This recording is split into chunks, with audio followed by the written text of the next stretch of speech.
People who live near rivers learn something very early in life. Water remembers. It remembers footsteps that crossed it centuries ago. It remembers blood diluted into its current. And sometimes it remembers children who were never born. My name is Wemison. Most people who know my work call me Wemison Salomon. I investigate phenomena that exist between moments, events that do not belong to any single timeline, yet insist on happening anyway. This case found me at the southern edge of the United States, where the land fractures into borders and the river pretends to be a line. The locals call it the Rio Grande. On old maps, it had other names. On older timelines, it had no name at all. Disappearances had been reported for months, not just children, adults, entire families. The reports shared one detail that authorities refused to write down: a woman in white, and a cry that did not echo. It pulled. They called her La Llorona. Most cultures reduce her to a ghost story, a grieving mother, a warning whispered to children so they stay away from rivers at night. But myths survive because they adapt, not because they stay true. When I arrived, the river was calm, almost indifferent. That was the first sign something was wrong.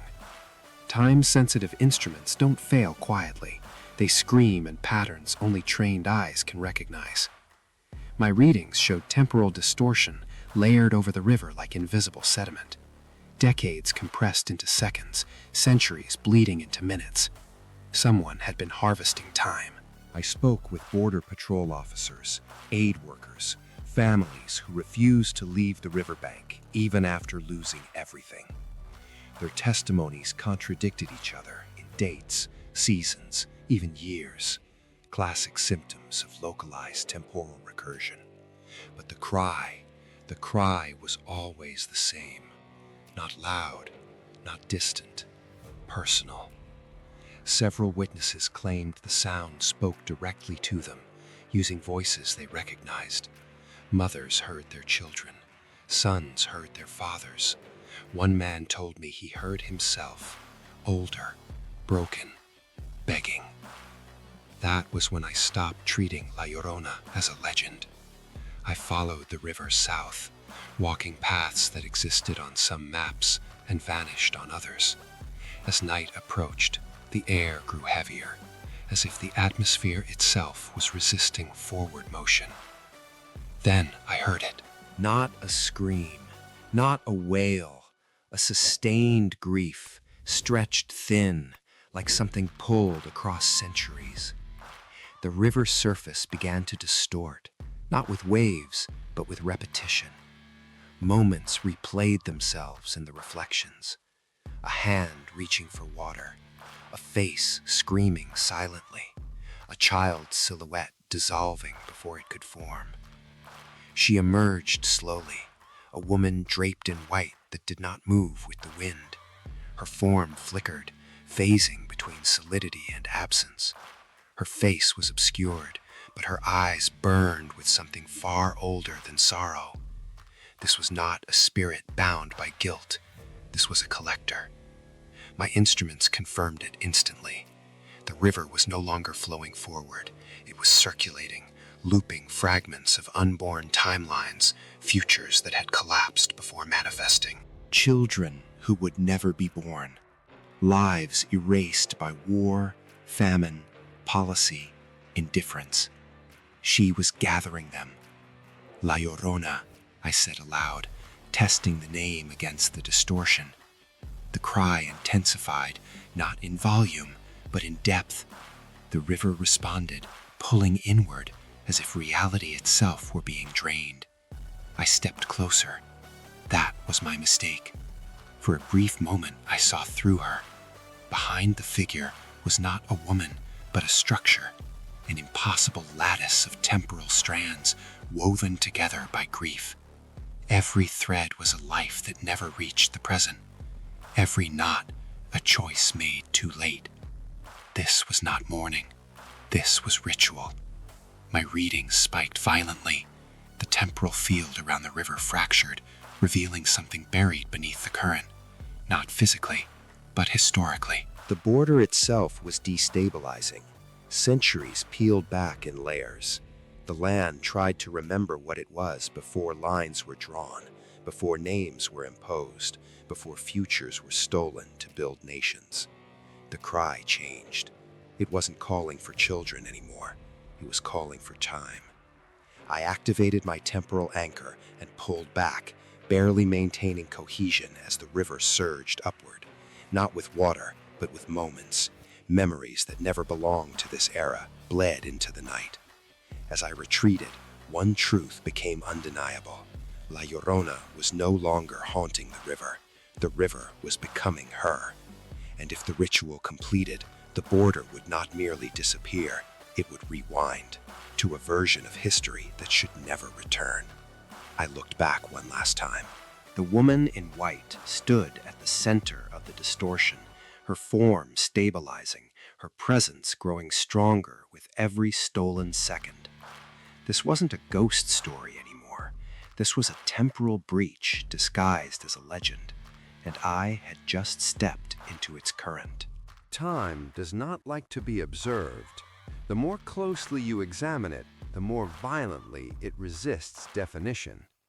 I learned that lesson long before this case, but standing at the edge of that river, watching centuries collapse into each other, I understood something worse. Time doesn't just resist being seen, it resents being stolen. My name is Wemison, and in that moment I realized La Llorona was not breaking time, she was redistributing it. I retreated several kilometers from the river before the temporal pressure stabilized enough for analysis. The land around me felt wrong, not altered, but uncertain, as if reality itself was waiting for instructions. I accessed fragmented timelines stored in my archive. Dozens of disappearances along the border matched the same anomaly signature. Lives erased before they could fully enter history. Not deaths, interruptions. Children who would have been born decades from now. Families that would have existed if wars had ended sooner. Generations that vanished because someone, somewhere, made a decision that never accounted for them. La Llorona wasn't calling children to the river, she was calling potential. As Wemison's Salomon, I've cataloged entities that feed on fear, faith, memory, even belief itself. But this was different. This entity was feeding on something far more abstract, unlived futures. I followed the distortions deeper inland, where the river's influence weakened and the consequences became visible. Entire neighborhoods showed signs of temporal erosion. Buildings existed in multiple architectural styles at once. People remembered events that contradicted official records. Children spoke about siblings their parents insisted never existed. One woman told her daughter drowned in the river 10 years ago. The problem was, according to every surviving timeline, her daughter had never been born. That night, I located the first anchor, a relic buried beneath an abandoned colonial chapel. Its foundations older than the border, older than the nation-states that claimed the land. The structure itself was unstable, phasing between eras like a wound reopening again and again. At the center lay an object that should not exist, a reliquary, not religious, temporal. Its surface was etched with symbols that rearranged themselves when observed, each configuration corresponding to a different historical outcome. When I touched it, my vision fractured. I saw children running through fields that no longer exist, cities built then erased, languages spoken by mouths that were never formed. Every image ended the same way, the river. La Llorona appeared behind me without warning, closer now, clearer. Her form no longer flickered. She was stabilizing, her presence growing more defined with every future she absorbed. I understood then. This was not vengeance, this was restoration, twisted by grief. The border itself was the wound, a temporal scar carved by conquest, war, and artificial division. Every life that never crossed it, every future aborted by conflict, had accumulated like pressure behind a dam. La Llorona was the release valve. She was gathering unborn lives to fuel a ritual powerful enough to rewind the land to a point before the fracture, before the river was forced to decide who belonged on which side. I confronted her. "You're not saving them," I said. "You're erasing everything that came after." Her response wasn't anger, it was exhaustion. Her voice, when it finally emerged, did not come from her mouth alone. It came from the river, the land, the accumulated grief of centuries. They were never allowed to arrive. The reliquary began to vibrate violently. I realized the truth too late. The ritual wasn't anchored to the river, it was anchored to me. By witnessing the stolen futures, by recording them, by carrying them in my archive, I had become a living convergence point, a bridge between what was erased and what still remained. The land around us began to peel back, borders dissolved, maps rewrote themselves, the present thinned like paper soaked in water. La Llorona stepped closer, her form now towering, woven from countless temporal threads. Each one hummed with a life that never reached birth. "I can stop this," I said. Her eyes met mine, ancient, fractured, almost human. "No," she replied, "you can." The ground collapsed beneath us, and the world rewound. I have traveled through broken timelines before. Worlds where wars never ended. Cities that existed for only a few seconds. Civilizations erased so completely that even their absence was forgotten. But this place was different. This was not a collapsed future. This was the past reclaiming authority. My name is Wemison, and when the world rewound, I understood something terrifying. Time was no longer flowing, it was deciding. I stood at the edge of the river once again, but it was no longer the Rio Grande. There were no fences, no patrol lights, no languages competing for dominance. The land stretched uninterrupted, untouched by modern borders. This was the ritual's destination, not destruction, correction. The air itself felt heavier, saturated with unrealized possibility. Every step I took caused overlapping versions of history to ripple outward. I saw conquistadors marching beside farmers who had never existed. I saw cities rising and collapsing in the same instant. La Llorona stood at the center of it all. No longer a woman in white, she had become a structure of time, an entity composed of converging eras, her form woven from futures that never arrived. Faces appeared within her silhouette, children, adults, elders, entire lifetimes compressed into a single impossible presence. She was no longer collecting unborn lives, she was preparing to release them. As Wemison Salomon, I have spent my life preserving the integrity of timelines, preventing paradoxes, sealing breaches, restoring continuity. But standing there, I realized how small that mission truly was.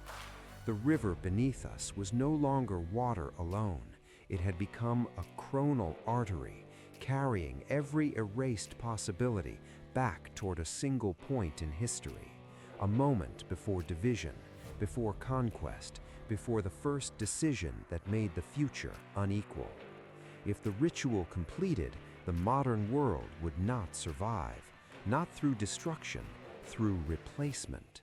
A new timeline would overwrite the old one, cleaner, older, untouched by the fractures that defined our present.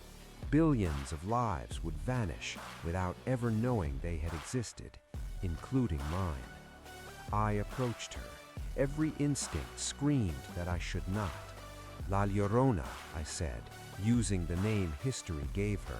You're not restoring justice, you're silencing it. For the first time, her form hesitated. Her voice no longer came from the river alone. It came from the accumulated weight of every stolen future.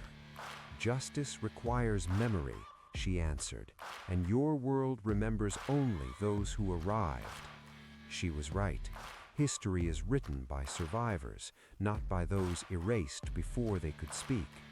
I looked at the reliquary in my hands. It pulsed violently now, overflowing with unrealized timelines. It was never meant to seal the ritual. It was meant to absorb it. The truth became clear. La Llorona was not the final mechanism. I was. My existence as an observer, a recorder, a witness of broken time, made me the only entity capable of holding these futures without rewriting the world. But doing so would change me irreversibly. I stepped into the river. Time tore at my body, not physically, but conceptually. Every future La Llorona had gathered surged toward me at once. I felt lives that never happened press against my consciousness, demanding acknowledgement, not to be born, to be remembered. I understood the cost immediately. By absorbing them, I would sever my connection to linear time. I would no longer belong to any single era. I would become something else, a living archive of erased futures. La Llorona watched silently. For the first time, she did not cry. The ritual collapsed inward. The river screamed, not in sound, but in resistance. The land trembled as centuries snapped back into place. Borders reasserted themselves. History reassembled with brutal efficiency. The futures did not vanish. They passed through me, and then they were gone. When I emerged, the river was water again. The woman in white was gone. In her place, there was only stillness. I checked my instruments. The timeline had stabilized. The border remained. The world continued. But something fundamental had changed. I could feel it. I now carry echoes of lives that never were, not as ghosts, but as weight, as knowledge that reality is not defined by what happens, but by what is prevented from happening. La Llorona was never a monster. She was a symptom, a pressure fracture in time itself. And now, that pressure rests within me. My name is Wemison. Some still call me Wemison Salomon. And as long as I exist, the river will remember what the world chose to forget. Some stories are told to scare children away from rivers. Others exist to remind us what the world chose to forget. If you're still here, it means you followed Wemison through a timeline that almost erased itself. And there are many more fractures waiting to be uncovered. If you want to continue traveling through forbidden histories, broken myths, and realities that should not exist, make sure to subscribe to the Chronicles of the Sempiternal. New cases emerge where time collapses, legends evolve, and truth hides between moments. Leave a comment below. Do you believe some myths exist to protect us or to warn us? And remember, not every timeline wants to be saved. Some only want to be remembered. The next distortion has already been detected. Not at a river, not at a border, but beneath a city that never truly sleeps. A place where trains arrive on time and some passengers never leave. Next case, Teke, the midnight subway. The investigation continues. Thank you for watching. If you enjoyed the story, subscribe. More com a Kamei.